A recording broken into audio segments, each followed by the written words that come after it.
আসসালামু আলাইকুম, যে যেখান থেকে দেখছেন। এবারের বইমেলা সম্মিলিত সাহিত্য সাংস্কৃতিক পরিষদ যুক্তরাজ্য আয়োজন করে প্রতি বছর বইমেলা, এবার দ্বাদশ বইমেলা অনুষ্ঠিত হচ্ছে আর্ট প্যাভিলিয়নে। আমি হেনা বেগম, আমি এখানের অর্গানাইজিং সেক্রেটারি এই বইমেলার। তো আমরা আশা করছি বইমেলা মাত্র তো শুরু হয়েছে, আশা করছি সবাই আসবেন বইমেলায়। অনেক আশা আমাদের, এই বই আসছে, অনেক প্রকাশনী আসছে, বই যেন বিক্রি হয়। যারা আসেন বই কিনবেন, বই আপনজনদের, আপনাদের বন্ধুবান্ধব, আত্মীয় স্বজনের জন্য, পরিবারের জন্য। আমরা তো হাঁটি হাঁটি পা পা করে দ্বাদশ বর্ষে পদার্পণ করেছি। বইমেলা প্রতি বছরই আমাদের খুবই জমজমাট এবং আড়ম্বরপূর্ণভাবে হয়। এবারও আশা করছি সেইভাবেই হবে। আমাদের সব আয়োজন সমাপ্ত, আমরা ইতিমধ্যে সব কিছু আয়োজন করে ফেলেছি এবং এই মেলাকে কেন্দ্র করে ইতিমধ্যে বাংলাদেশ থেকে অনেক প্রকাশনী এসেছে এবং এখানে যারা লেখালেখি করেন তাদের প্রায় 17 থেকে 20টার মতন বই প্রকাশিত হয়েছে এই মেলাকে কেন্দ্র করে।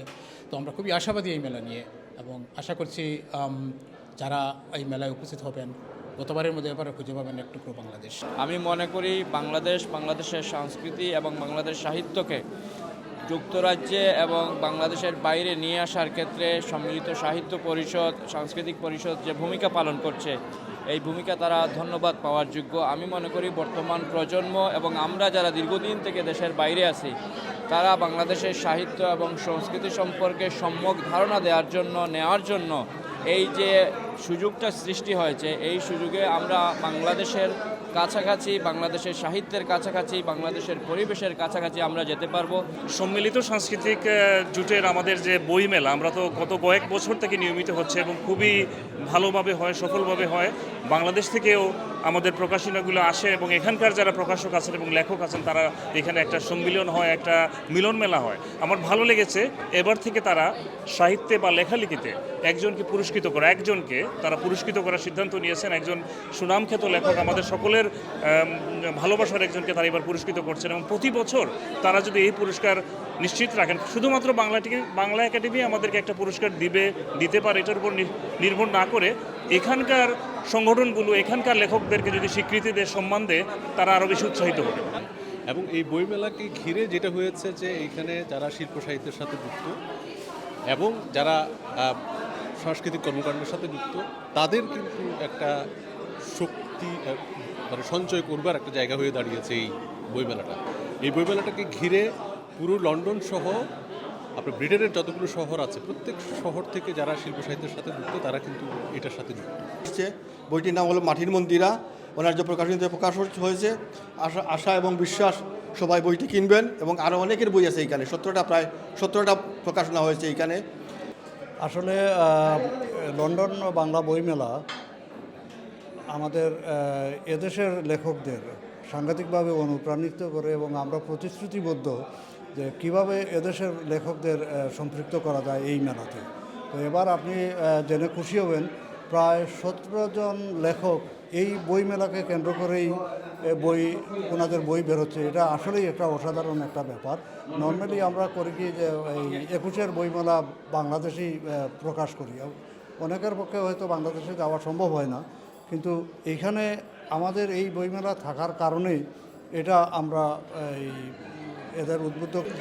মহিলাদেরকে সবসময় সাপোর্ট করছেন, স্পেশালি এস এ রাইটার। আমি ফিল করি যে আমাদের বইগুলো যেন আমরা ভালো করে লিখতে পারি, আমাদেরকে ওই জন্য সাপোর্ট দেওয়া হয়।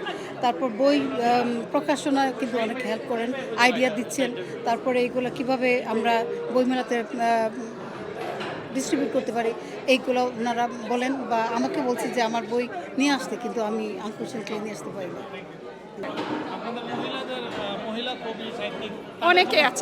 অনেকেই আমাদের মহিলা কবি অনেকেই আছেন আমাদের এই সংগঠনের সাথে যুক্ত আছেন।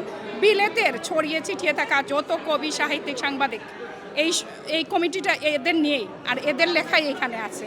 আজকে এবারের যে বইমেলাটা আমাদের অত্যন্ত জাঁকজমকপূর্ণ কিন্তু বইমেলা হচ্ছে, যেমন অনেক বই, প্রবাসী লেখকদের অনেক বই প্রকাশ হয়েছে।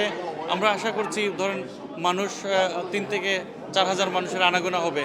আজকে থেকে শুরু হচ্ছে। প্রত্যাশা হচ্ছে আমাদের বইগুলা প্রবাসী যে এই পাঠক আছেন এবং লেখকের একটা মেলবন্ধন, সবাই এখানে আসে, দেখে। পাঠকরা যে বইগুলো, যেমন অনেকগুলো বই পাবেন না, আপনি এখান থেকে নিতে পারবেন। বাংলাদেশ থেকে প্রকাশকরা বই নিয়ে এসছেন এবং লেখকও আসছেন বাংলাদেশে। তা আমরা সবার কাছে আশা করব সবাই আসবেন। এবং আমার বই বের হয়েছে, এই যে নতুন বইগুলা ছিল, যেমন একটা উপন্যাস ছিল, এই রোমান্টিক উপন্যাস আমি এত যে তোমায় ভালোবেসেছি, এই বইটা বহুল বিক্রিত বই ছিল বাংলাদেশে, মেলাতে ওই মোটামুটি সারা জাগিয়েছিল। এই আরেকটি বই ছিল টিএসসির মেয়ে, যে টিএসসি আমি গত বছরের আগের বছর বই মেলাতে গিয়েছিলাম, তখন আমার মনে হলো যে এখান থেকে কিছু ঘটনা আমার চোখে পড়লো, যে টিএসসি থেকে ওইখান থেকেই দেখেন সবগুলো আন্দোলন বাংলাদেশের এখান থেকে হয়।